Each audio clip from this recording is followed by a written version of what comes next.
Hi everyone, my name is Angela Spina Bogota. I'm a person in long-term recovery, and for me that means that I have haven't used a drink or a drug in 7 years.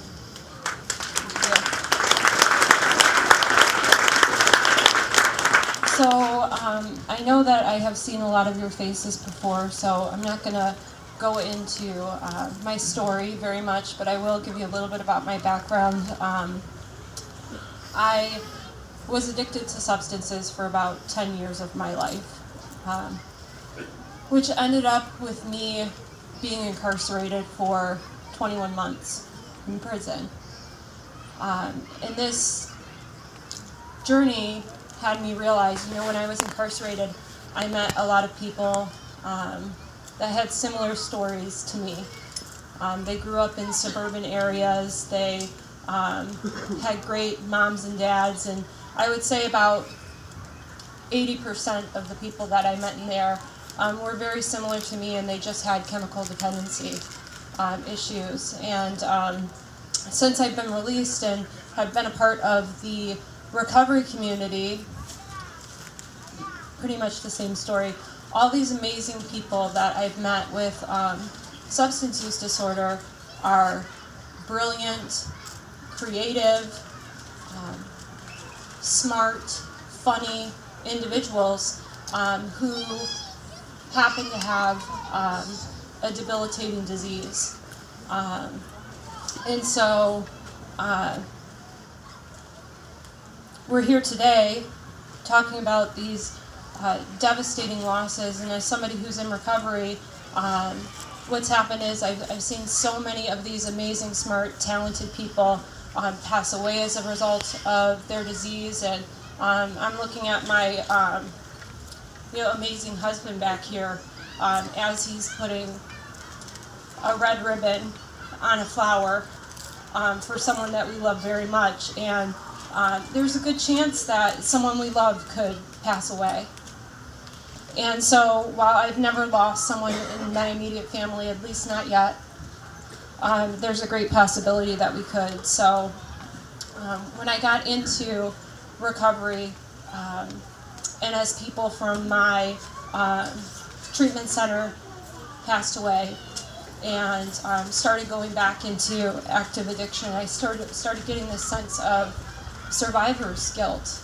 And so my mom told me, for people in recovery, at least for people where you're at in recovery, the best thing that you can do is stay sober one day at a time, right? That's the best thing you can do to honor somebody who you've lost. And so that's what I did. And what was amazing is I got plugged into these really cool community organizations, and one of the community organizations that I got plugged in with was Families Against Narcotics. And I met this really cool lady, Lauren Rousseau, who just honed in on me. When I first started public speaking and talking about my story, I looked a lot different than I looked right now. I couldn't even look up from my feet. I was just filled with so much shame. And Lauren just saw right through me because I really believed in my heart of hearts, and this was 2 years into recovery because I hadn't really learned anything about addiction yet.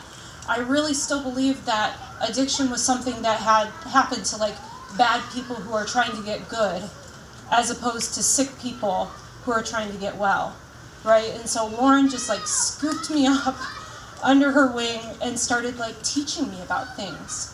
And so as a result of that and building confidence, I started to get involved in this organization and be a part of it. And then we started building the Northwest Wing chapter of Families Against Narcotics together as a team, and with all these amazing people that are still part of the organization. And I got my feet in at a prevention coalition in Oakland County and started doing this work as a living, and started speaking to children at schools about substance use disorders and what they are and how you can make healthy choices. And the reason that I'm sharing this with you is because I really believe the best way that we can honor people is by, number one, being here and showing up, right? It's so important to be a part of things, and then we can advocate. We can have a voice. Like Lauren said, today we're here and we're an army. There's an army of us, and we have a voice.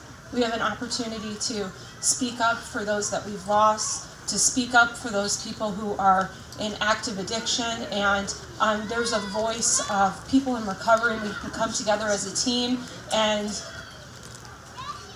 roar, hear us, because there's hundreds of thousands of us that have been impacted by this, and we're not going to be silent anymore.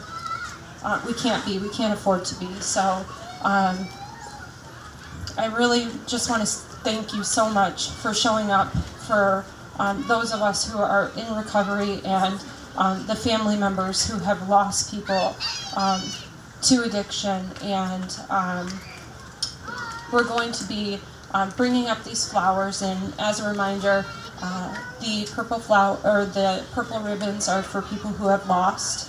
The blue ribbons are for people who are in recovery, and the red ribbons are for people who are currently in active addiction.